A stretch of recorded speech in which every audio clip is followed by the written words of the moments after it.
Bom dia, meus queridos seguidores. Sou Eri Nogueira, estou aqui no aeroporto às 5 horas da manhã para embarcar um machinho Pincha Miniatura Chocolate Merle. Ele irá para a maravilhosa, linda e também antiga cidade de Vitória, no Espírito Santo. Irá alegrar a casa do nosso amigo Giovanni. Vou falar um pouco sobre esse município e já peço para se inscreverem no nosso canal, pois sempre teremos curiosas histórias sobre as cidades às quais enviamos nossos filhotinhos.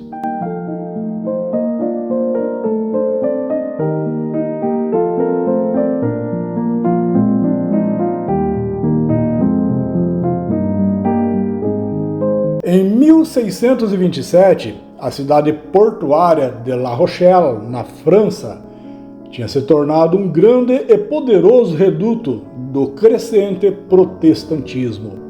O rei católico Luís XIII tinha como ministro um cardeal chamado Richelieu. Juntos, os dois reuniram o exército e empreenderam um grande cerco a La Rochelle. O objetivo era pôr fim à onda anticatólica que dominava a cidade. A vitória seria muito difícil, pois os protestantes eram apoiados por uma grande potência bélica, a Inglaterra. Em vista disso, Luís XIII pediu à rainha Ana da Áustria, que era sua esposa, para movimentar os católicos e motivá-los para que se fizessem orações públicas pedindo a vitória da fé católica em todas as igrejas de Paris. Assim começaram grandes movimentações de fiéis liderados pelo arcebispo de Paris. Todos rezavam pedindo a Deus, pela intercessão de Maria, a derrota dos protestantes. Os capelões do exército, por sua vez, também promoveram um grande movimento de orações em meio aos soldados. E a coisa cresceu de tal forma que em algumas horas do dia ouvia-se a recitação de terços e grandes orações à Virgem Maria. Quando Luís XIII percebeu que era hora, avançou sobre os não católicos, e estes surpreendentemente se renderam. Em gratidão por essa tão inesperada vitória, o rei Luís XIII lançou na cidade de Paris a pedra fundamental da igreja que ele mesmo chamou de Igreja de Nossa Senhora das Vitórias. Seria assim uma recordação duradoura da vitória sobre La Rochelle. Guardem bem esse texto, meus amigos, e vamos continuar a história. A origem do nome do estado do Espírito Santo foi devido à capitania ser doada pela coroa portuguesa a Vasco Fernandes Coutinho. Ele se tornou o primeiro donatário da capitania. Desembarcou naquelas terras em 23 de maio de 1535, no dia de Pentecostes, ou seja, no dia do Espírito Santo. Pentecostes é uma celebração religiosa cristã que comemora a descida do Espírito Santo sobre os apóstolos de Cristo. Ele batizou a capitania com esse nome e o estado herdou o nome. Quem mora no Espírito Santo é chamado de capixaba, termo indígena para roça.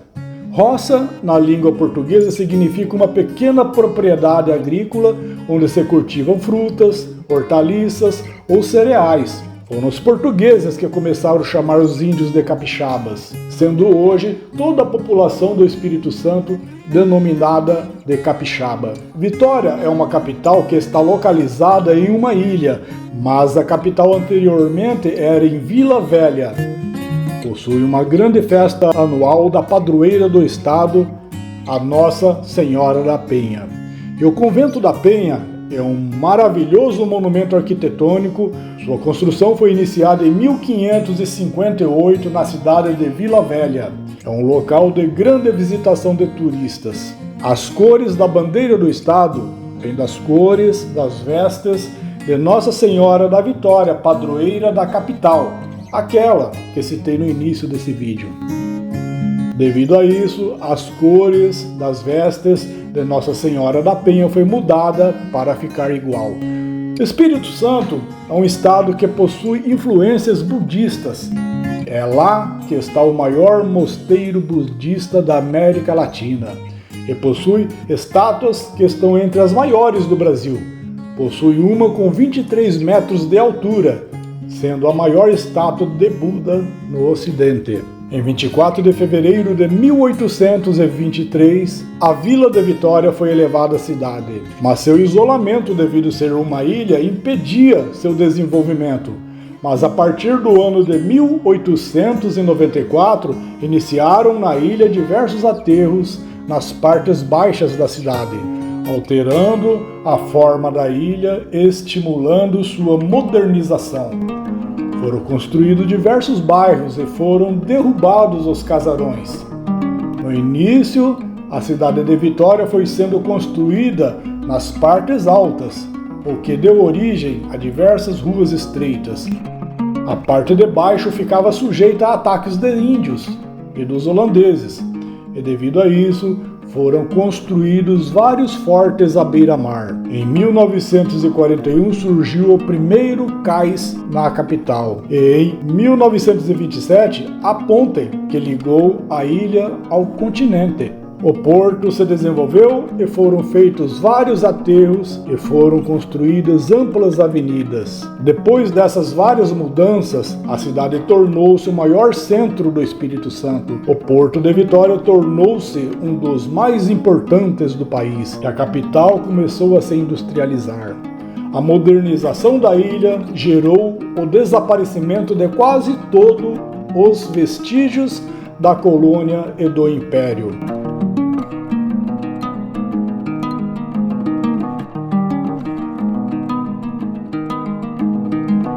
Penedo de Vitória, com 136 metros de altura, é o símbolo máximo da Baía de Vitória.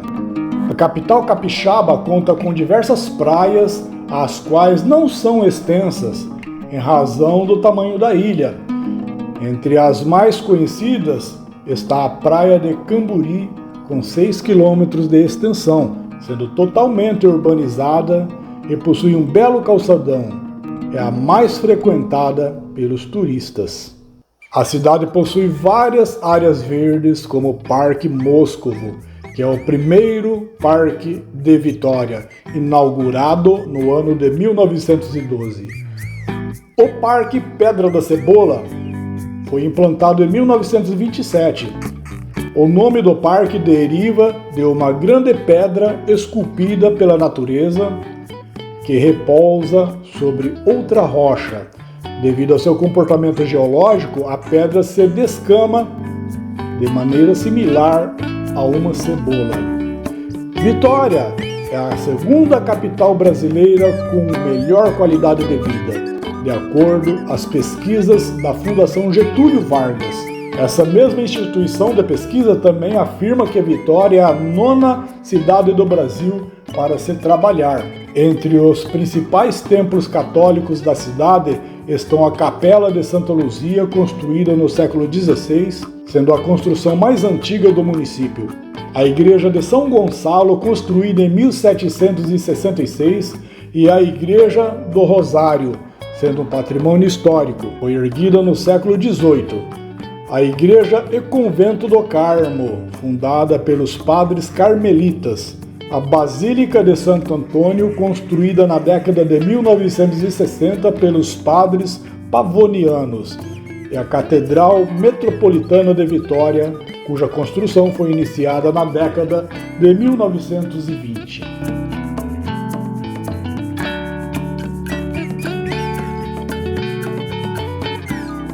Geralmente, os espetáculos da cidade são feitos na Praça do Papa, que tem capacidade aproximadamente para 25 mil pessoas. A Praça do Papa atualmente é uma das maiores áreas de lazer para a população. Vários espetáculos também são realizados no ginásio Álvares Cabral, com capacidade para 6.600 pessoas. A cidade conta com museus instalados em diversas regiões. Entre eles estão o Museu do Pescador, voltado principalmente à relação dos moradores com o mar e o manguezal. O Museu Capixaba do Negro, dedicado à cultura negra, e a Casa Porto das Artes Plásticas, que promove exposições de artistas locais e nacionais. O Museu Solar Monjardim é o único museu federal do estado e possui em seu acervo os mais diversos tipos de objetos, como peças de artes sacras, mobiliário, documentos e fotografias. O Museu de Arte do Espírito Santo, localizado no centro de Vitória, foi o primeiro de uma série de prédios públicos construídos pelo engenheiro Florentino Ávidos, homem bem à frente do seu tempo. Ele tinha um estilo arquitetônico eclético. Esse museu foi tombado pelo Conselho Estadual de Cultura em 1983.